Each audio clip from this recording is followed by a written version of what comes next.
Muhammad. أعوذ بالله من الشيطان اللعين الرجيم. بسم الله الرحمن الرحيم. الحمد لله رب العالمين، ثم الصلاة والسلام على أشرف الأنبياء والمرسلين، سيدي وحبيبي ونور قلبي أبي القاسم محمد. اللهم صل على محمد وآل محمد وعلى أهل بيته الطيبين الطاهرين الذين ذهب الله عنهم الرجس وطهرهم تطهيرا. اللهم صل على محمد وآل محمد.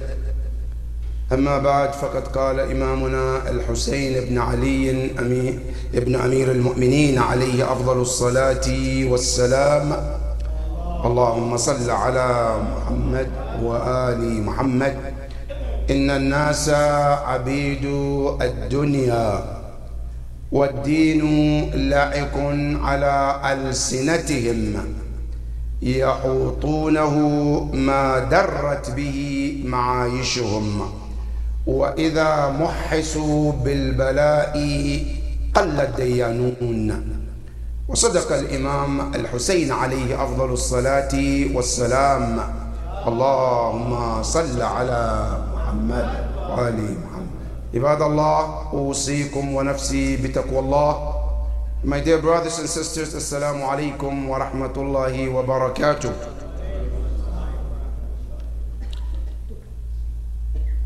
In the beginning, I would like to invite myself and remind myself and all of us about Allah subhanahu wa ta'ala.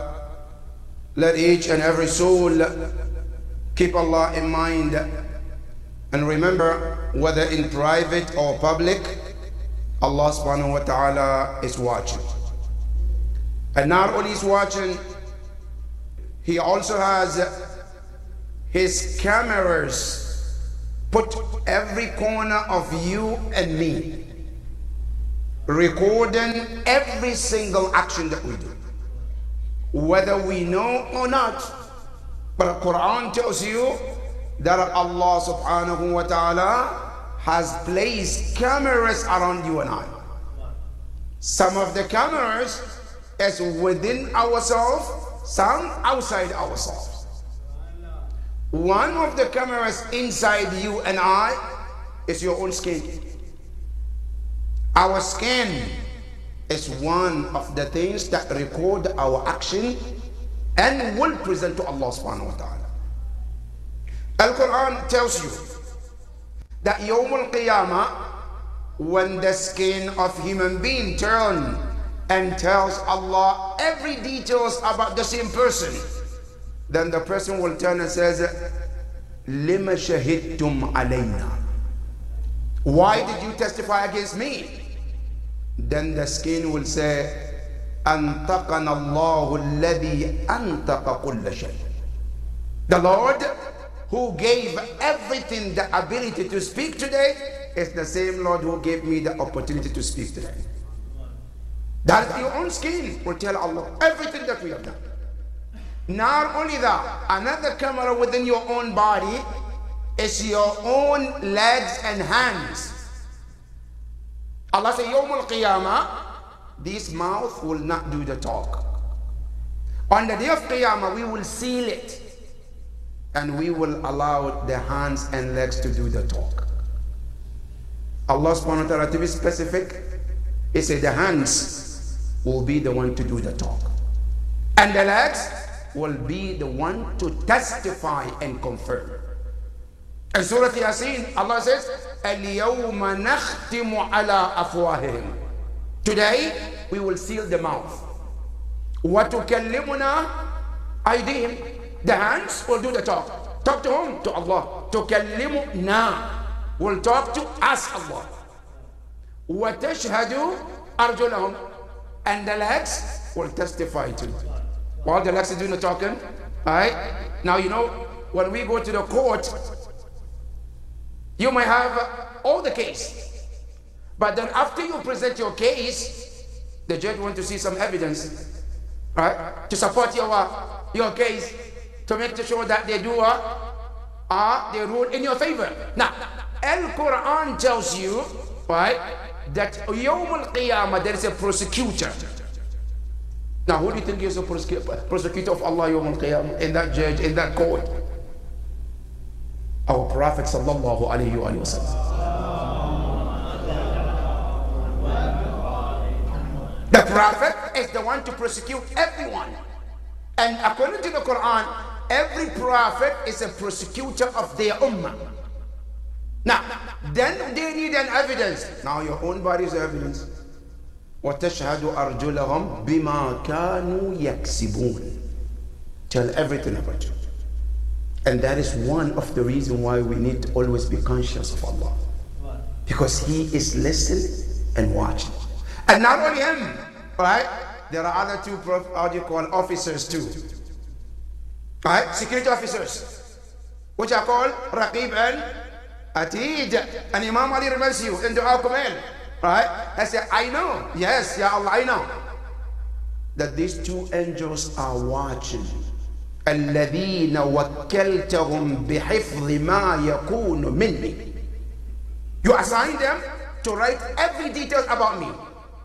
Good. Not only that, I said, on top of them, you too are the witness of God.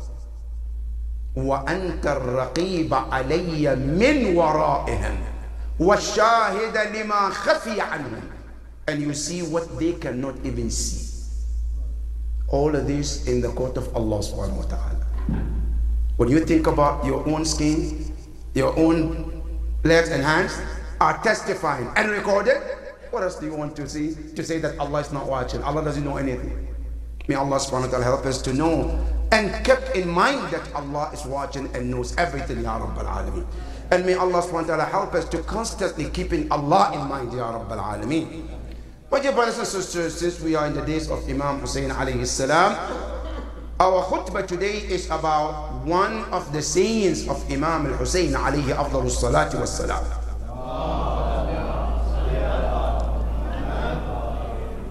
As we are in these days, these are the days that we all should strive. Try to get to know Imam Hussein to the best of our abilities. These 10 days or these months that we do Azhar as a days to get to know Imam Hussein alayhi salam better than we know him last year. But the question is, how do you know someone? How do I know someone? Now, according to the Quran and the hadith of Ahlul Bayt alayhi salam, tells that there are different stages you can get to know someone. Someone that you don't know, you want to know them. They say, number one, you can get to know someone when you live with them. You live with someone, you get to know them. And I know many of you have experienced that. Right? If nothing, with your wife, right? When you marry your wife, mashallah, it's a different story. After 10 days, I did not know that this is how you are. Now, how did you know that? Now you live with them. Right? Or she says about you, I thought you were this. Now, how did she know? She lives with you. Right? So you get to know someone when you live with them. Right? And some of the fact and reality of the person come to the present itself. You got to know the person. Alright? And that's why sometimes we get divorces too. Alright? Because after sometimes you realize certain things, you know, and now you know, and you say, I can't stand it. That's how you know a human being. When you live with them. That's number one. Number two, you get to know someone when you do a trade or business with them. That's when the reality of people comes in. Money, if you want to know someone, put money in the involved. Money is one of the best ways to know someone. When you trade with someone, the reality of the person, if they're a good person, bad person, it shows at that point. Jazakallah khair. Alright? Now, just to let you know, historically, that is how Khadija alayha salam recognized Rasulullah and she proposed for him to the marriage. Because after she worked with Rasulullah, when she asked Rasulullah to trade and travel to Sham, during that trip, she heard news about Rasulullah she never expected. Within that day, she recognized who was Rasulullah and she knew that he was the best man for her. So you get to know someone through what? Through trade and business. That is number 2. Number 3, you get to know someone also when you travel with them. When you travel, you get to know the person. You know, when you see somebody in the center, Assalamu alaikum, and you think you know them, no, you don't know them. Wait until you travel, because trip brings the worst of people. And that is when people, their reality comes on the table, right? Things they will not say when they are not traveling, they will say it. Things they will not do when they are not traveling, they will do it. And that is how you recognize people when you travel with them. And that is number 3. Number 4, how do you know somebody? And that is our point for today. You get to know someone when they talk. Through the words of a person, you recognize who kind of person is it. Right? And Imam Ali and Amir al-Mu'mineen salawatullahi wa salamu alayhi, he says in al-Balagha, he says takallam. If you want to be known, he says speak. فَإِنَّ الْمَرْءَ مَخْبُوءٌ تَحْتَ طَيِّ لِسَانِهِ. He says every human being is hidden. Where? Under his own tongue. The moment he started to speak, then either you respect them or you humiliate or disrespect them. Based on what they say. This word that comes out of your mouth will let others to respect you or to disrespect you. And that is how you get to recognize someone. And for Ahlul Bayt alayhim salam, one of us to know them better is through their sayings. If you want to know Ahlul Bayt, any Imam, you want to know them, one of the best way is to read and think and comprehend their sayings. That is how you get to know the Imam. Right? And one of the narrations that we have today about Imam Hussein alayhi salam, he talks during the trip to Karbala, where he says, and I quote, and inna nasa abidu dunya. He says, indeed, verily, human beings are slaves of this world. Imam Hussein is talking, human beings are slaves of this world. Now, and he says, not only that, وَالدِّينُ لَائِقٌ عَلَىٰ أَلْسِنَتِهِمْ. That's a religion that they always talk about. Islam, Christianity, Judaism, any religion that they might be practicing. He said, a religion is only superficial on their tongues. Allahu Akbar. Now, wallahi, this is very deep, brothers and sisters. The word of Imam Hussein is very deep. Now, let me back you up to the Quran. What Imam Hussein is saying. You go to the Quran and see what the Quran says about some of the Christians and Jews. Christians and Jews in the Quran, Allah subhanahu wa ta'ala says the same thing what Imam Hussein said. In the name of Christianity, in the name of Judaism, you know what they used to do? They used to write words in their own words and sell it in the name of Judaism or Christianity. Allah said in the Quran, right? I said, وَيَشْتَرُونَ بِهِ ثَمَنًا قَلِيلًا. The words of, they take the name of religion, right? They sell it, they make money for their own good. Nothing to do with the true religion because of the benefit that they got into. That's what Allah says. Imam Hussein is saying the same thing. That many people, religion is just name, and they're just using it for their own words. Now, if this is clear, you come to the word abid. That's what we want to emphasize today. When Imam Hussein said, An-nasu abidu dunya, people are slaves of this globe or this world. Now, what is the meaning of the word abid or abid? Now, the word abid is the plural of the word abd. Abd means slave. Good.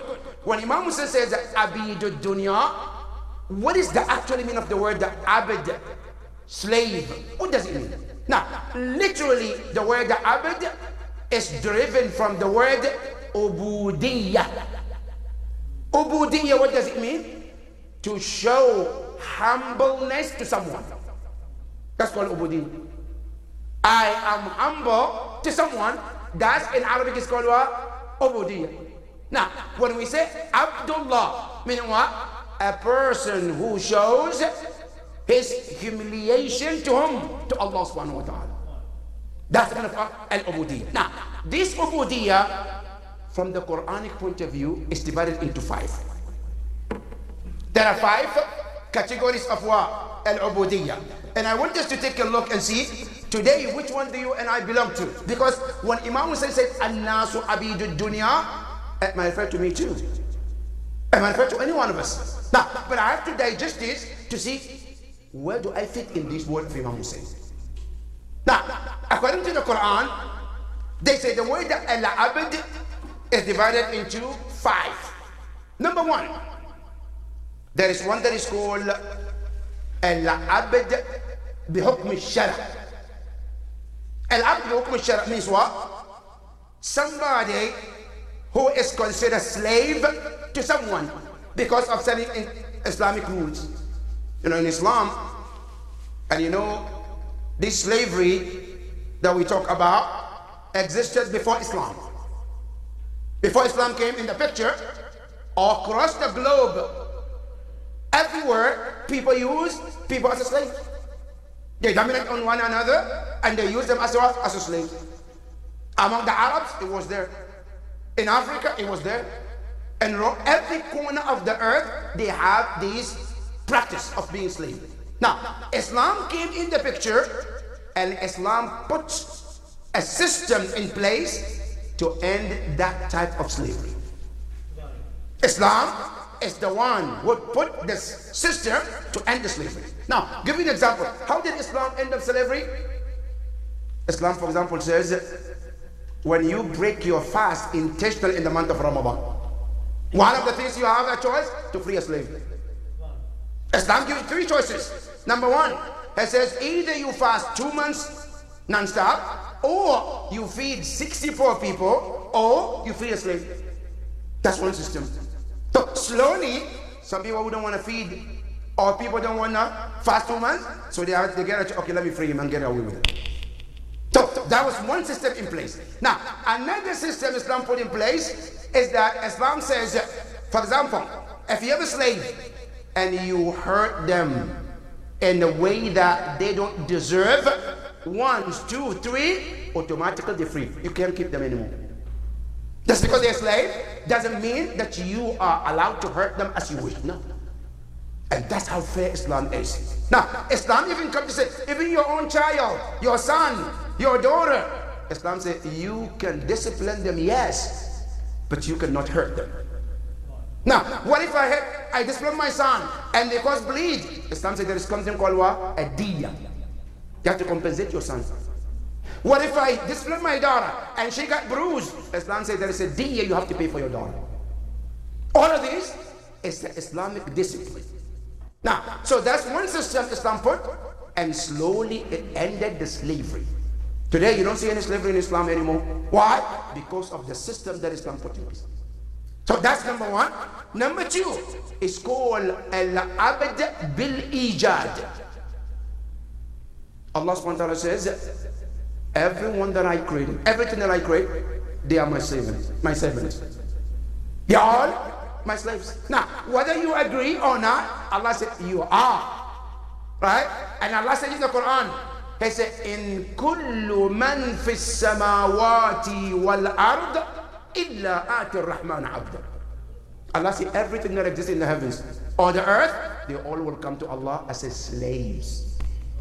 Every being is a slave. Now, whether you accept or not, Allah said, I created you. I brought you to this world. You are a slave. That's called al-abdu bil-ijad. That's number 2. Number 3 is called al-abdu bil-ibadah. Somebody becomes slave to Allah because they dedicated their ibadah towards Allah subhanahu wa ta'ala. Now, being slave for creation is one thing. Being slave because you accept Allah as your creator. You accept Allah that He is what? The one who deserves your service. That's also called al-abd. That's why when you say to the shahada about Rasulullah, what do you say? Ashhadu anna Muhammadan Abduhu. That abd is called what? Al-abdu bil-ibadah. Now, when Allah said in the Quran, وَاذْكُرْ عَبْدَنَا أَيُّوبَ, remember our slave, Ayub. What was Ayub? He was a slave and the servant of Allah. That is called al-abdu bil-ibadah. He becomes slave because he served Allah subhanahu wa ta'ala. That's number 3. Number 4 is called abdun bil-khidmah. And here, I would like you to pay attention a little bit here, because there's a controversy here. Al-abdu bil-khidmah, what does it mean? You know, some Shia, they name their children Abdul Hussein, Abdul Ali, Abdul Zahra. Some Muslims have a fit with that, and they call that shirk. So how can you call your child Abdul Ali? Oh, Ali is a god. Abdullah, Abdul Rahman, yes, but Abdul Hussein, a'udhu billah. Abdul Zahra, what are you talking about? Right? They cannot comprehend naming someone Abdul Ali, Abdul Zahra, Abdul Hussein. They cannot comprehend that. But the question is this, because anytime we have a dispute whether something is right or wrong, where do we have to go to find the right or wrong? Quran, right? Quran says, فَإِن تَنَازَعْتُمْ فِي شَيْءٍ فَرُدُّوهُ إِلَى اللَّهِ. Allah said, anytime there's a dispute, he is right, he is wrong, Allah said, go to the Quran. All the solution is there. Good. Now, Ya Quran, is it okay for any one of us to name his son Abdul Ali, Abdul Zahra, Abdul Al-Hussein? Quran said, yes, you can. Ya Quran, where? Allah said in the Quran, وَأَنْكِحُوا أَيَامًا مِنْكُمْ وَالصَّالِحِينَ مِنْ عِبَادِكُمْ. The what? Ibadikum. The abdukum. Your slaves. Your abd. Allah says. So if Allah says, I can call someone abd from the Quran. It says, Ibadikum. That is where the word Abdul Hussein, Abdul Ali can be used. Because Quran says you can call someone Abd. Now, but one thing you have to understand, when we say somebody Abdul Ali or Abdul Zahra, it doesn't mean that they are servant of him as a god. No, it's called Khadim. There's a difference between Khadim, a servant, and what? Being a slave of someone. So when we say Abdul Hussein, meaning what? The servant of Imam al-Hussein. When we say Abdul Zahra, meaning what? The servant of Zahra alayhi salam. So Quran also confirms it's okay to call someone Abdul Fulan, and there's no problem with that. And that is number 4. Number 5, and it's called Abdul Dunya, the slave of dunya. And this is where Imam Hussein is talking about. Many of people who came on fire to Imam Hussein, 99.9 is because of what? A dunya.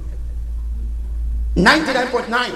Now, why can't I say 100%? Because some of them have their reasons. On the day of Ashura, they say it. When Imam Hussein asked them, Lima taqtuluni? Why do you want to kill me? Atajiduna bintu nabiyyikum ghayri. If you look east and west, can you find anyone who can claim to be the son of your messenger other than me? And he said to them, in case you haven't heard Rasulullah said anything about me, he said, ask this person, ask Anas bin Malik, ask Ibn Abbas, ask Sa'id al-Khudri. They all heard. You know what they responded to Imam Ali, to Imam Hussein? And it's one of the reasons. They says, نُقَاتِلُكَ بُغْضًا لِأَبِيكَ. That's the words. That's it. We're fighting you out of that animosity towards your father. Why? I said, because your father killed our ancestors, and we want to revenge. And practically, Yazid said that after the entire tragedy, he says, لَيْتَ أَشْيَاخِي بِبَدْرٍ شَهِدُوا.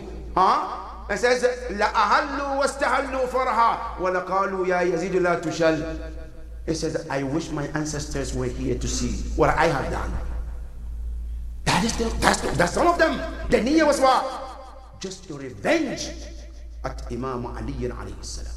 Now, however, some of them, because of dunya, But this dunya, we can break it into different categories. Now, there are a group who came to fought Imam Hussein because they want power. All they care is power. And one of the practical examples is whom? Yazid. Yazid, rahmatullah alayh, his own words, he said, I do not want to do anything other than to make sure that nobody struggles with me on this chair, on this power. And anyone who dare to fight me, I will fight them. I will kill them. Even if it's Imam Hussein alayhi salam. Even if Imam Hussein, I found him inside the Kaaba, I will kill him just to have this power. The reason of killing Imam Hussein for somebody like Yazid was power. Now, some of them, what is it? Money. Money. They says, we're here to fight Hussein.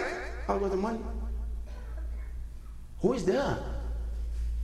Shimr bin Zal-Jawshan. La'natullah alayhi. He says, and this is his word. And Imam Hussein asked him on the day of Ashura, and his own words, he said it too. Alright? He says, when Imam Hussein was asking him in the final moment, and I believe from historical point, that was the last conversation of Imam Hussein before his martyrdom. The last word that Imam Hussein ever spoke to someone was Shimr bin Zal-Jawshan. And that is when he came and Imam Hussein asked him, Ya Shimr, ata'arifuni, do you know me? I wonder, maybe you don't know what you're doing, maybe you don't know who I am. He said, yes, I know you. Now, I wonder, maybe you might be mistaken. I said, وَمَنْ أَنَا? Who am I? And Shimr described Imam Hussein in the best words you can ever hear anyone describes him. It's from enemy describing Imam Hussein. And what is it? I said, Anta al-Hussein. I said, your name is Hussein?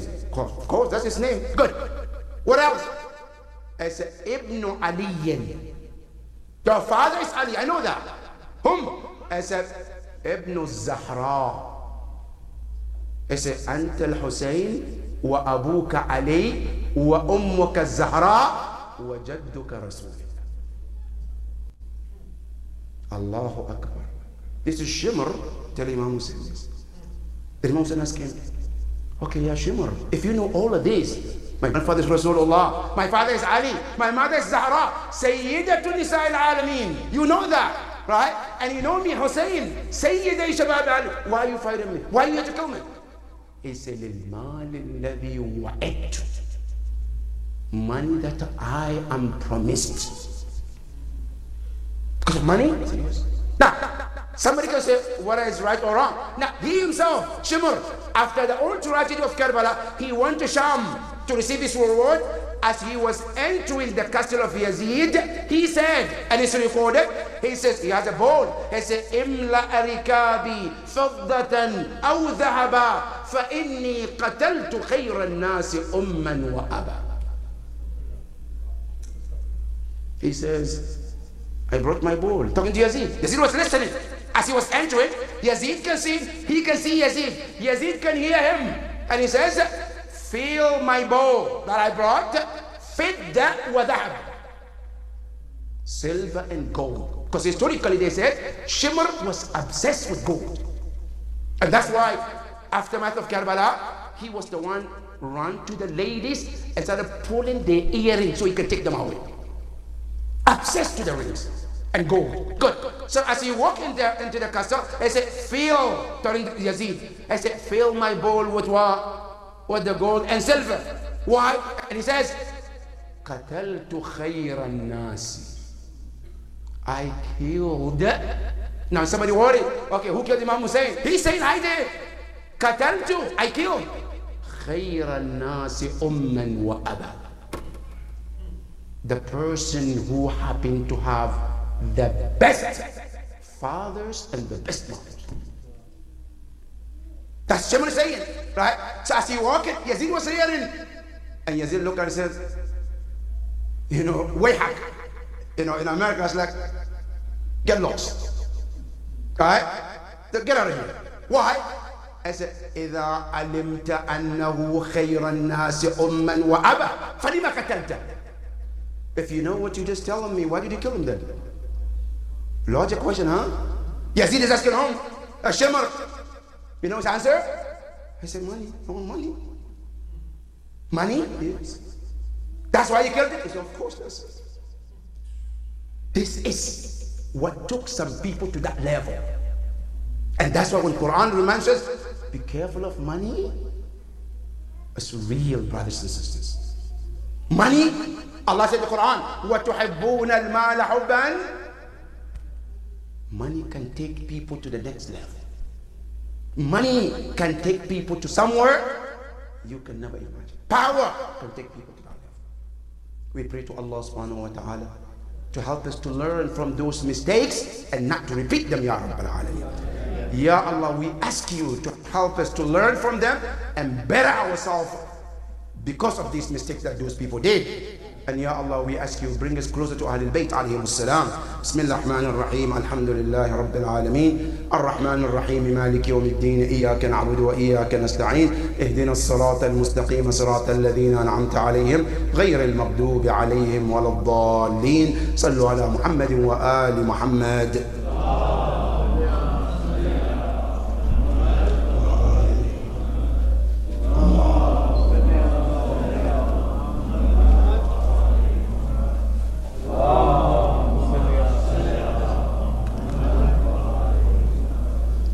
بسم الله الرحمن الرحيم. الحمد لله رب العالمين، ثم الصلاة والسلام على أشرف الأنبياء والمرسلين سيدي وحبيبي أبي القاسم المصطفى محمد.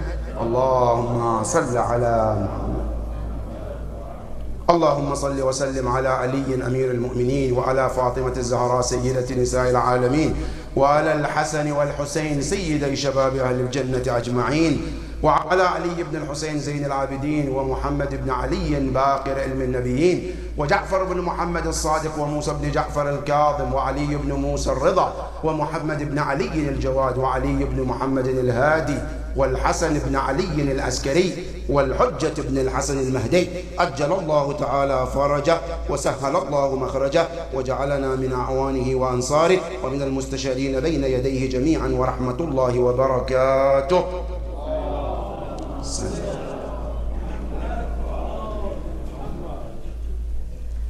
My dear brothers and sisters, one of the events of this week is about the arrival of the saddest day of human life.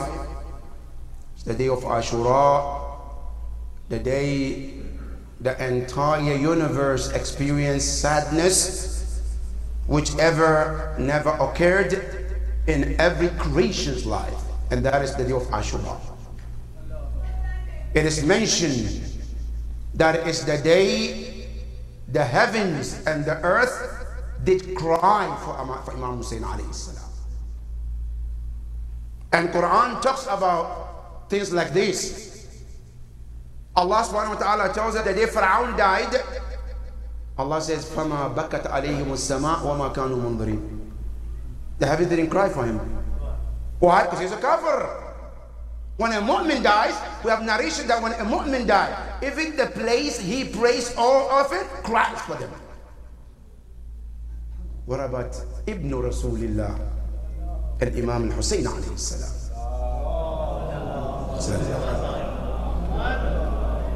Yes, indeed, of course, they have to cry. Because Allah said in Hadith Al-Kisa, ما خلقت سماء مبنيا ولا أرضا مدحيا ولا فلكا ولا فلكا ولا بحرا إلا لأجل محبتكم. All of these were created because of them. Of course they will cry for it, because their existence is because of the love of Ahlul Bayt alayhi salam. And Imam Hussein is one of them. I pray to Allah subhanahu wa ta'ala that may Allah bring us closer to Ahlul Bayt alayhi salam, and may Allah increase our love for Ahlul Bayt alayhi salam, and may Allah subhanahu wa ta'ala increase our loyalty to Ahlul Bayt alayhi salam. The second thing is about the tragedy that took place in Oman. Oman is known to be a very peaceful country. There are many Islamic or Muslims in different sects. Shia is one of them. Sunni is the one of Naqshbandi. any of them. But for the first time in the Oman history, where innocent Shia were attacked by 18 gunmen and killed 10 people. For whatever reason. Now, see, when we said about they hated Imam Ali and they killed Imam Hussein, now somebody come on. Now, what is the reason that they killed these people in the masjid? What did they do? Did they murder somebody? They are mourning the grandson of the Prophet, and that was enough ground to come and kill them. And we see this often. It happened in Pakistan, it happened in Nigeria, it happened in many places in the world. That the crime of those people is what? They love Muhammad and Ali Muhammad. And that's why they have to die. And they have to be killed. And the world is watching. And you wouldn't see United Nations comes out to condemn such things. You don't see the human rights who come to condemn these things. And you don't hear any of these organizations who call it humanitarian organizations, you don't see them come to condemn such act. But if one Muslim, same as Abdullah, Muhammad, Ali, did something, oh mashallah, CNN 24/7.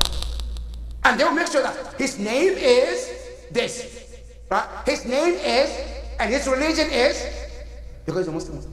But if he's a Jew, Christian, atheist, no, big deal. But one thing, this is a message to all of those people. Wallahi, killing our imams and killing the Shia is a custom. And Imam Zayn al-Abidin says, Al-Qatlu lana aada. Killing us is a custom. It's a sunnah. It's a way of life. وَكَرَامَتُنَا عِنْدَ اللَّهِ الشَّهَادَةِ.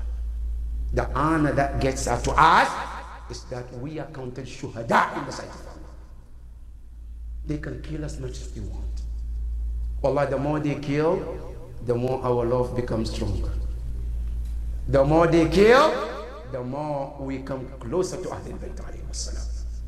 Our prayers and thoughts goes to all the families who lost their life in this tragedy.